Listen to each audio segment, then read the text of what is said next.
Halo, leo ninakusalimu lakini nataka uniangalie na uchukue kalamu na daftari, uchukue pointi kadhaa. Tunazungumzia uchumi, lakini kuna kipengele kimoja muhimu sana kinaitwa maombi ya vita au vita. Vita ni pigano, shambulizi. Watu wa Mungu lazima ujue kwamba maisha yako yanakabiliwa na upinzani mwingi sana. Upinzani wa ndani yako, upinzani wa nje. Na upinzani wa nje ni mkubwa sana sana sana. Na upinzani wa nje ili ukuweze unashirikiana pia na upinzani wa ndani. Mawazo hasi ndio upinzani wa ndani. Mashaka, hofu na uoga ni vitu ambavyo vinatokana na adui. Adui anavichochea ndani yako ili aweze kukushinda kirahisi.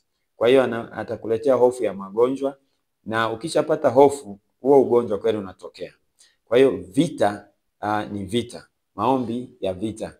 Tunazungumza kwamba vita ilianzia mbinguni. Ufunuo sura ya 12 mstari wa 7 inasema kulikuwa na vita mbinguni. Mikaeli na jeshi la mbinguni wakapigana na huyo nyoka wa zamani aitwaye Ibilisi. Yule Ibilisi akashindwa na mahali pake hapakuonekana tena mbinguni, lakini akatupwa ulimwenguni, akatupwa duniani. Na Biblia inasema ole kwa dunia, na maana Ibilisi mshtaki ametupwa kule. Ole wa dunia. Kwa hiyo maombi ya vita yapo kwa sababu hiyo, kwamba Mungu mwenyewe ana vita. Na sisi tunaomwamini Mungu, tunaomwamini Yesu Kristo, tunafanyika wanajeshi, tunafanyika jeshi la kupigana vita ambavyo vitaleta utukufu na heshima kwa Mungu wetu. Unapomiliki, unapofanikiwa, unapostawi, Mungu anapata heshima, Mungu anapata kuheshimika. Kwa hiyo kila kitu chako wewe unayemwamini Yesu kinalindwa na mbingu, kinalindwa na mbingu. Ni Wakolosai 3:3 inasema hivi, maana mlikufa na uhai wenu umefichwa pamoja na Kristo katika Mungu. Umefichwa pamoja na Kristo katika Mungu. Sasa ukijua siri kama hizi, unapigana kwa kujiamini. Wewe, afya yako, mwili wako umefichwa ndani ya Kristo. Ndio maana kumjua Yesu ni jambo muhimu sana. Kumkiri Yesu ni jambo muhimu sana. Yeye ndiye jemedari wa vita. Ufunuo 1:5 inasema hivi, Yesu Kristo mfalme wa wafalme wote wa dunia. Yesu Kristo ni mfalme wa wafalme wote wa dunia. Kwa hiyo yeye ndio kamanda, yeye ndio top general anayetuongoza, lakini vita ni halisi. Sasa utapigana vita ya namna gani? Utapigana vita ipi? Utapigana vita kwa kuangalia, kwa kufanya scanning ya maisha yako na maisha ya nyumba ya baba yako, maisha ya familia yako. Unayaangalia, unatafuta viashiria vya hatari. Kiashiria mojawapo ni familia kutokusoma. Elimu ipo, shule zipo, lakini kuna familia hawajasoma na hawasomi. Sio kwamba wapendi shule, kila wakitaka kwenda shule yanatokea mambo ya kuwazuia, kuwachelewesha, kuwakatisha tamaa. Kwa mfano, ukitaka kwenda kusoma, wazazi wanagombana mpaka wanatengana, unashindwa kusoma. Unapelekwa kwa shangazi, unapelekwa kwa mjomba, na kwenyewe mambo yanashindikana, usomi. Kwa hiyo familia nzima inakuwa imezuiliwa kusoma. Wakisoma wata break the chain of poverty. Unaangalia kiashiria cha magonjwa. Kuna familia wote wana kisukari, wote wana miwani, macho hayaoni, wote wana pressure. Wakifika umri fulani pressure. Basi unajua hicho ni kikwazo, ni vita ambayo wazazi wenu iliwashinda, na nyinyi mnatakiwa mpigane muishinde. Ukiona kitu chochote, poverty, umaskini uliokithiri kwenye familia, kwamba hata mtoto akifaulu kwenda form 1 excuse me, mtoto amefaulu kwenda form 1, Familia wanashindwa kumnunulia hata jembe, kununulia vifaa, kununua godoro inakuwa ni shida, changamoto kubwa kabisa. Godoro la 50,000, godoro la mwanafunzi linashindikana kununuliwa. Unajua kabisa wewe ambaye wameshindwa kukununulia, hii ni vita yako.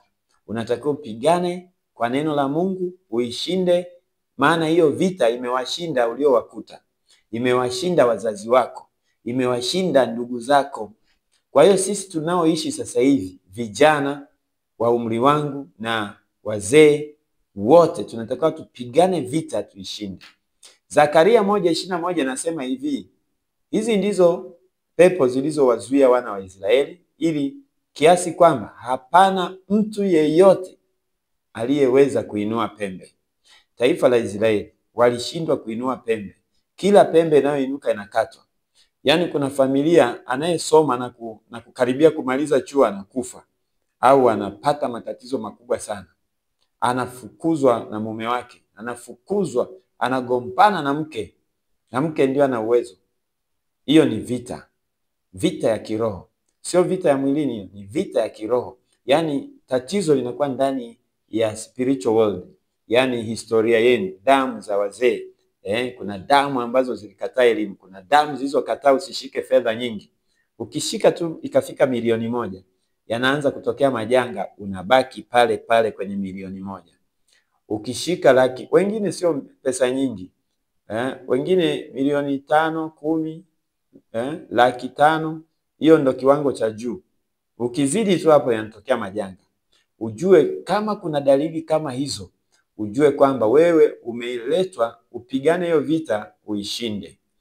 Samueli wa kwanza 17, mstari wa 10 mpaka wa 16 pale. Kuna Israeli walizidiwa nguvu, wakanyamazishwa na Wafilisti. Mstari wa 16, Goliati akawa anatokea kila siku asubuhi na jioni kwa siku 40 anatukana. Ina maana gani? Somo hapo tunapata kwamba familia itaendelea kutukanwa, taifa litaendelea kutukanwa, taifa litaendelea kuwa maskini mpaka ainuke kiongozi atakayepiga vita jambo hilo. Tanzania iliendelea kuwa nchi ya rushwa na dhuluma na bila maendeleo mpaka alipokuja Magufuli akaipiga hiyo vita na taifa likasimama. Magufuli ameondoka, mambo yamerudi yale yale. Hiyo ni changamoto. Hata kwenye familia inatokea hivyo hivyo. Anatokea mmoja anainuka na fight, anapigwa, anaangushwa, familia inarudi tena chini. Mnarudi zero.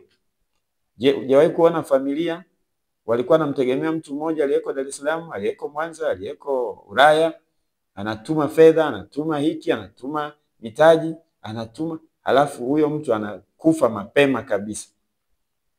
Ni vita ya kiroho. Mpaka atokee Daudi wa kumuua Goliati wa familia. Goliati wa familia lazima uwawe, lazima katwe kichwa. Ndipo Israeli itaheshimika. Ndipo taifa litaheshimika. Ndipo familia itaheshimika.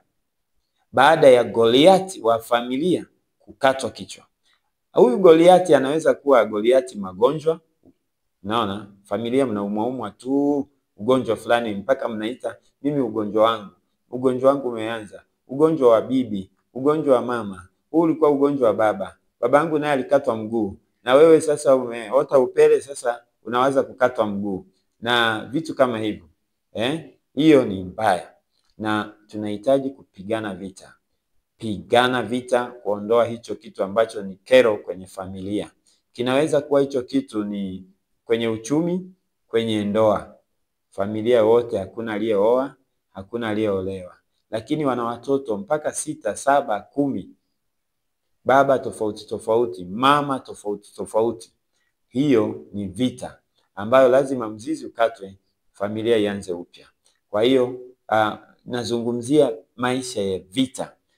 Yeremia 51:20 nasema wewe urungu langu la vita na silaha zangu za vita. Kwa hiyo sisi sio watu wadogo. Tunao mamlaka ya kubadilisha, to change the situation, any situation. whatsoever unaweza kuibadilisha ukisimama na maandiko haya. Ukisimama na Zaburi 106 mstari wa 10, ukasimama na hiyo Zaburi kwamba utanificha na ndimi za watu wanaonichukia. Wako watu wanakuchukia, ziko roho zinakuchukia, yako mambo mengi. Umeona?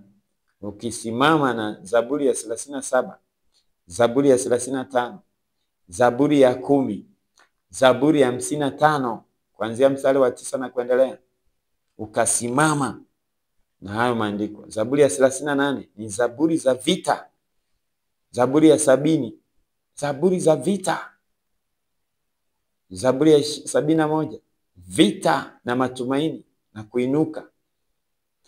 So tutaendelea kutokea hapa, lakini ujue vita ni halisi.